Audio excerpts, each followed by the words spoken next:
I want to talk about this joke in my book. It's the seventh book of the Alien Annihilators. So what happens is that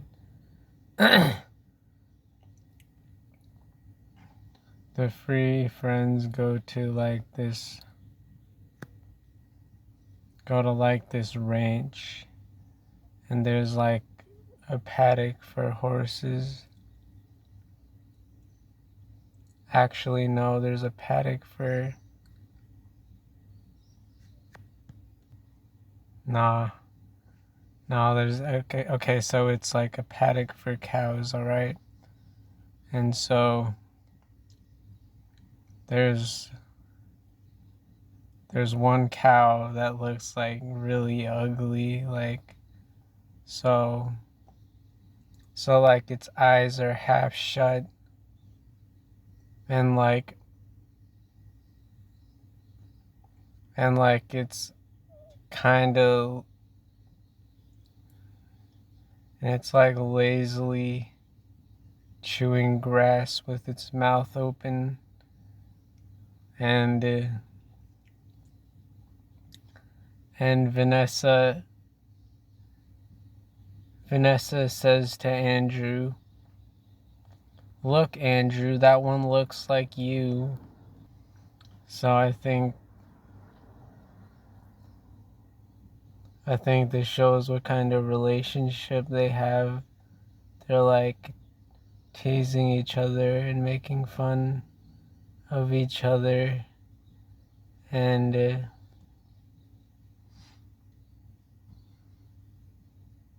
I think this type of relationship is needed in stories because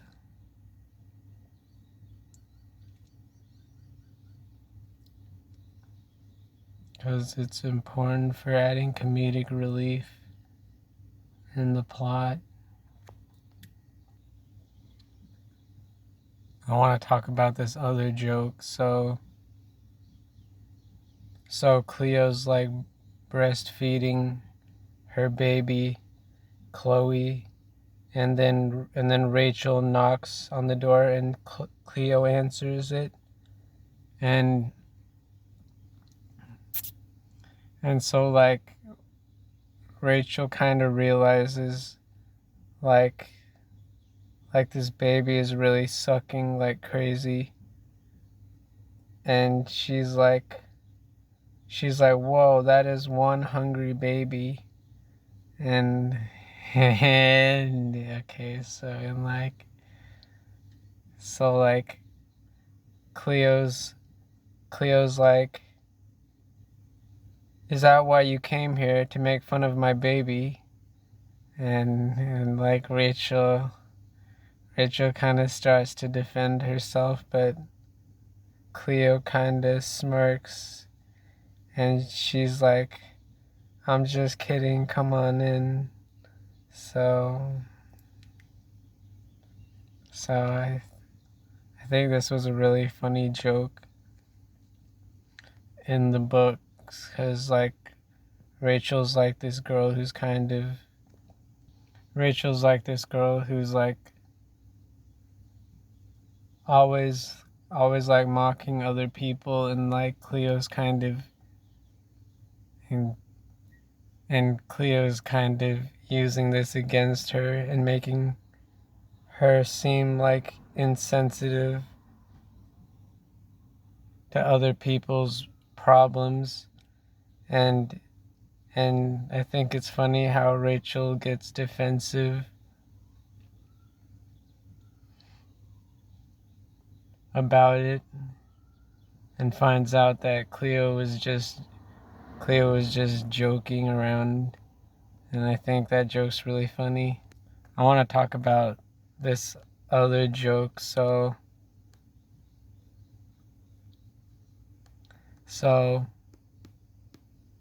in the fifth book of the Alien Annihilators, this is the book where Cleo gives birth to her and Kenneth's baby at the hospital, and so once the baby is born, like her friends are invited into the room, so Rachel and Jason, so Jason's just like Kenneth's friend, and like him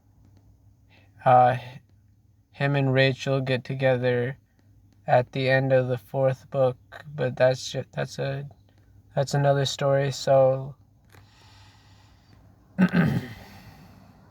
so when Jason sees that the baby is born, he goes up to Kenneth and congratulates him. He's like,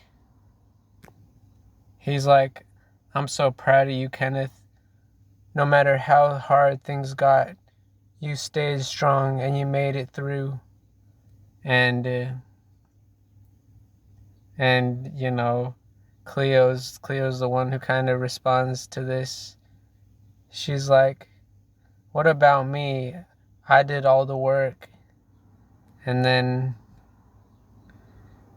Jason just glances at her, and he's like, and so he's like, oh yeah, you did a good job too. And Cleo just kind of rolls her eyes because she thinks that she deserves way more credit for like going through the whole process of carrying the baby for 9 months and then going into labor and stuff. So I think so I think this joke was like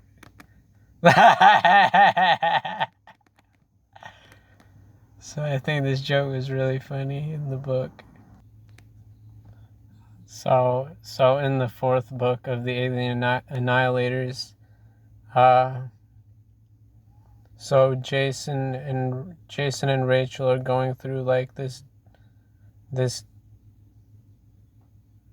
dark forest, and what ends up happening is that Jason pushes Rachel to the ground and she falls in a mud puddle. So he was doing this to like protect her because he heard like some bad guys. He heard like some bad guys in the distance, and he was trying to keep her down and keep her safe from these bad guys. So Rachel gets pissed off at Jason, and Jason apologizes, and what he does is that he takes off his shirt and he offers to like wipe the mud off of her, and I think this part's kind of funny because like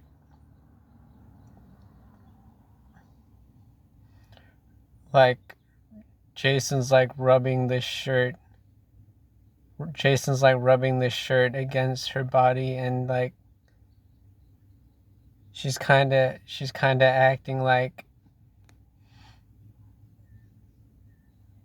she just wants it to be over with, and she just wants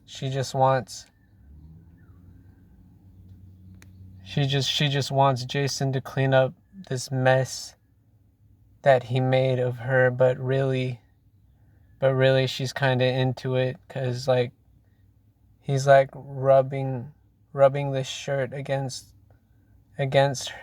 her body, and like even like against her chest. And I think this is kind of a funny part of the book. So in the 5th book, Kenneth goes to university and he meets these 2 girls. One of them is named Becky and one of them is Tracy. And So Becky's like this more reserved, introverted girl who, and Tracy's like this, she's kind of like this flirty girl who's like always talking about boys. And I think the relationship between these characters is really funny, and a good example of what's so funny about the relationship is when Kenneth starts walking to class, and Tracy says to Becky, "Ooh, look, he's kind of cute." And Becky just rolls her eyes and she's like, "You say this about every guy." So I think this type of relationship is really funny, where Tracy's like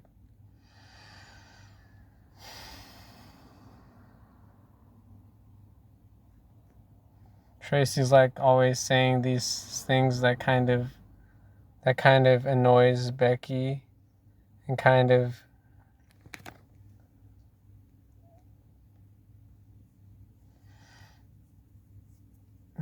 yeah, I just think this type of relationship is really funny.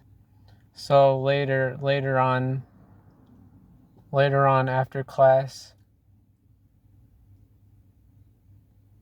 Kenneth, Becky, and Tracy go to like this cafe and have lunch together, and Tracy asks Kenneth if he's single, and Kenneth's like, "No, I'm married actually."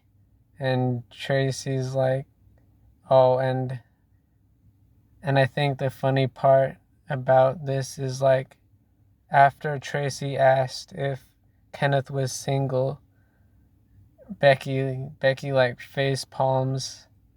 So it kind of shows the type of girl Becky is. She's like not the type of girl to like ask guys like these invasive questions, these intrusive questions before she gets to know them. And Tracy's like the opposite. She's like, when she sees a cute guy, she just immediately asks if he's single. So I think this was a really funny part of the book. So I want to talk about Molly. Molly is a girl that Kenneth meets at a party. So Kenneth gets invited to this party by Tracy, and at first Kenneth doesn't want to go because he has like a wife, but Tracy kind of pressures Kenneth into going. She's like, "Oh, come on, there's gonna be a lot of cool people from university, and you're gonna be able to meet them and have a good time." And this kind of convinces Kenneth that it's harmless to go. So he goes to the party, and that's where he meets Molly. And the thing about Molly is that she's kind of like a narcissist. She seems pretty innocent and pretty charming when you first meet her, but she really has like this dark side to her this like malicious side that's kind of wanting to like cause harm to other people. So like a big conflict in the 5th book is that Molly kind of wants to ruin Kenneth's relationship with Cleo, and what she does is that she kind of forces herself on Kenneth, and she like kisses him, and as it turns out, one of her friends recorded it, and she kind of starts blackmailing Kenneth with the video, and like kind of threatens to show it to his wife. So what Molly wanted was like this textbook that the professor of their class gave him. It was like this textbook that had like basically very interesting secrets in it that only like special students get, and Molly wanted it, but Kenneth refused, and so Molly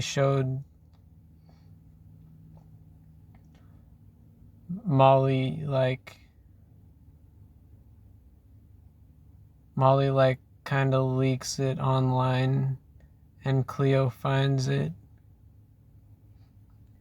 So they get in an argument. So Cleo knows that Kenneth's been going to like college parties, and she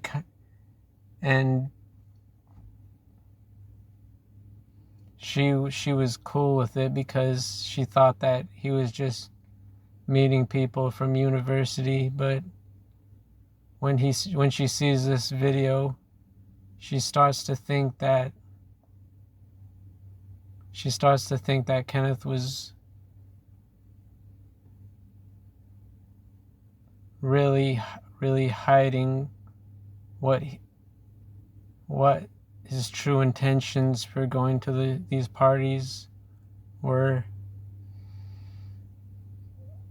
So Kenneth tries to say that this girl means nothing to him, but Cleo basically just says that she's kind of hurt and that she needs some time alone. And so Kenneth goes into his car, and he just really needs to talk to someone about what's going on. And at first he wants to talk to Jason, but he realizes that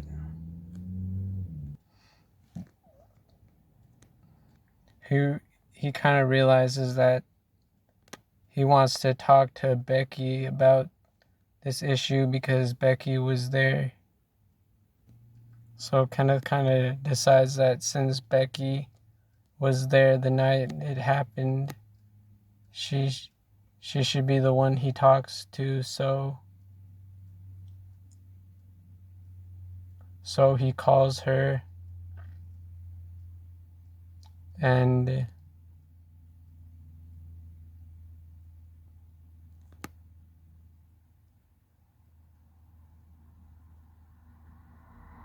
says he kind of needs someone to talk to. And so she invites him over, and Kenneth kind of breaks down, and he's kind of depressed, and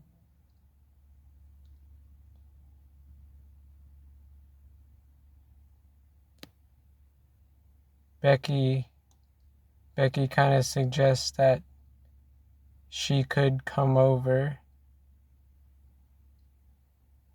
and she could explain to Cleo what happened and how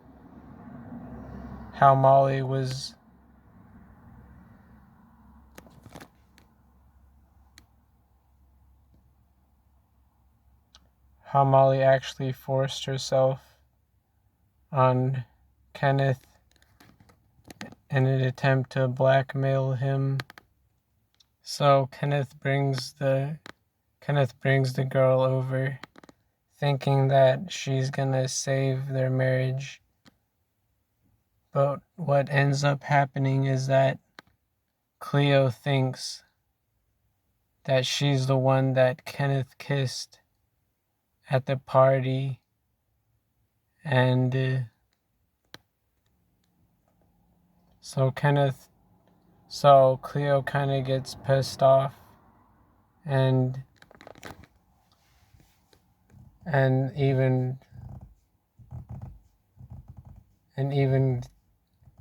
kind of indignant and kind of sad that Kenneth would bring home this girl that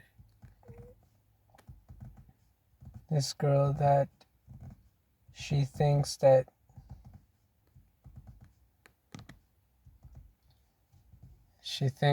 Kenneth likes.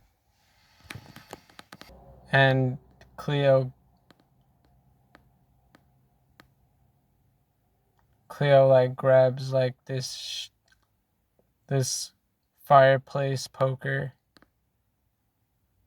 from the fireplace, and Kenneth kind of wields it menacingly, and Kenneth looks at it and then looks up at her, and he's like, "Calm down, Cleo. This woman just wants to save our marriage." And this part is kind of funny. Cleo's like,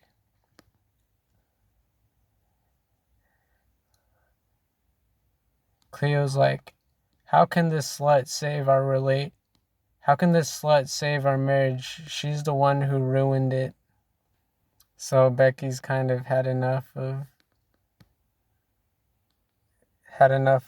Cleo's hostility towards her, and she runs off with her feelings hurt.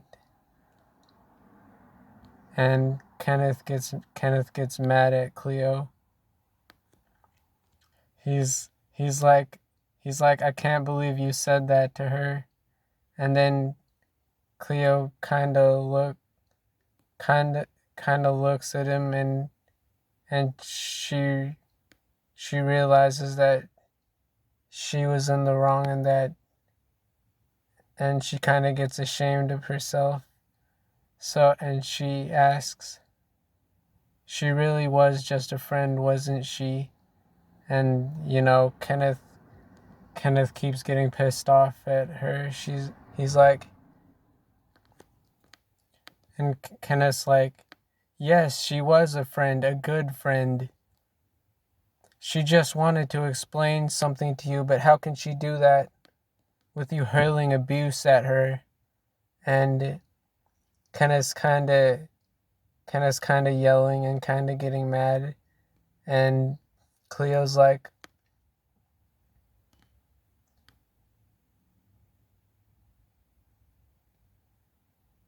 and Kenneth also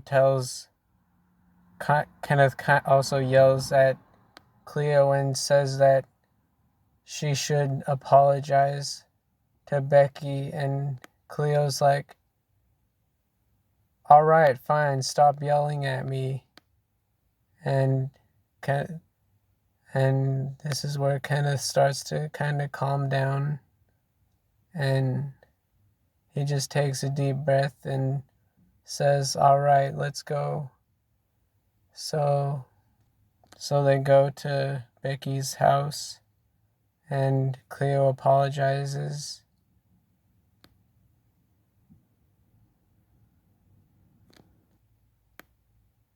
And she lets Becky explain what happened. And so Cleo starts to realize that Cleo realizes that it wasn't Becky that he kissed, it was Molly, but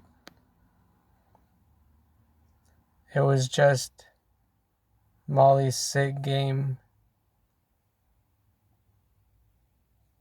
to create this video to blackmail Kenneth to ruin his relationship. And so they kind of move on from this conflict until the end of the story, where Molly comes over and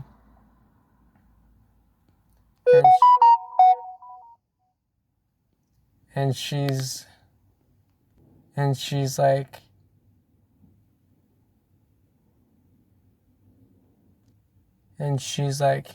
hey babe, did you miss me? And then, so what happened is that Molly knocked and Cleo answered the door, and like Molly started kind of mocking her and kind of saying that she was taking her husband away from him, and so Kenneth walks down the stairs, and Molly looks over Cleo's shoulder and sees him, and she's like, hey babe, did you miss me? And so what happens is that Kenneth marches forward and kind of pushes Cleo out of the way, and he's like, call me babe one more time and I'll beat the shit out of you. I'm not kidding. And then Molly kind of frowns, and she's like, but babe. And then this is where Kenneth kind of loses his shit. So he pushes Molly to the ground, to like the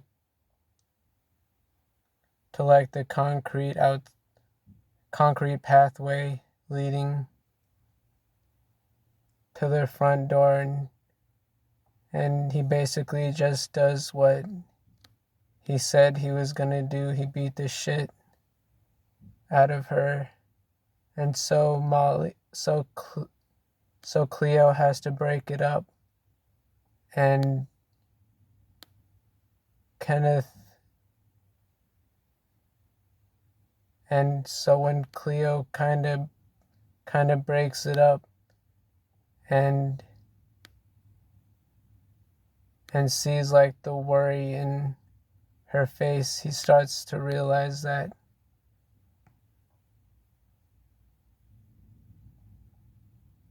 he's really making a wrong decision by doing this, but it's too late. And so what ends up happening at the end of the 5th book is that they take her to the hospital. And so this kind of sets like the complication for the 6th book, because Kenneth's now like this guy who's recovering from like his anger issues. He has to go to a class to recover from his anger issues so he doesn't get like sued.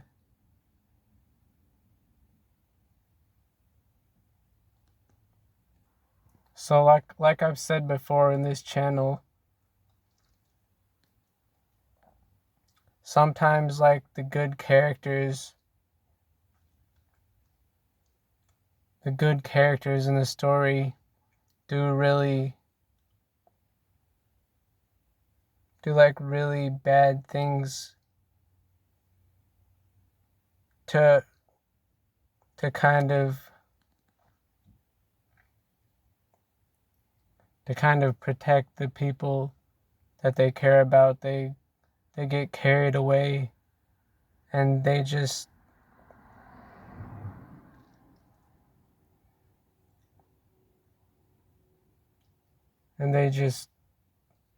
kind of sacrifice their morals in order to protect the people they care about. I think there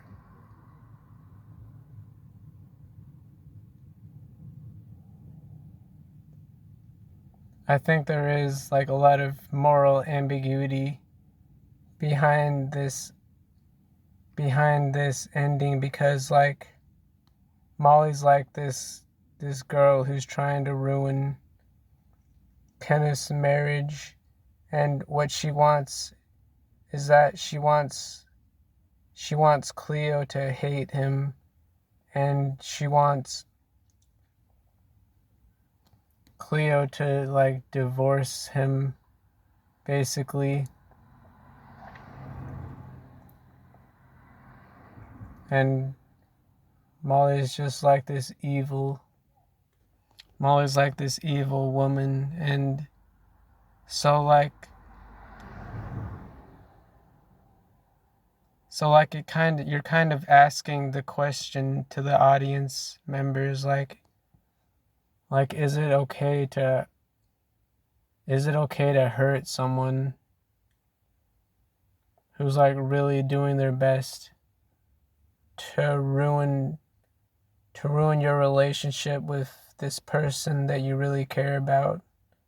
And so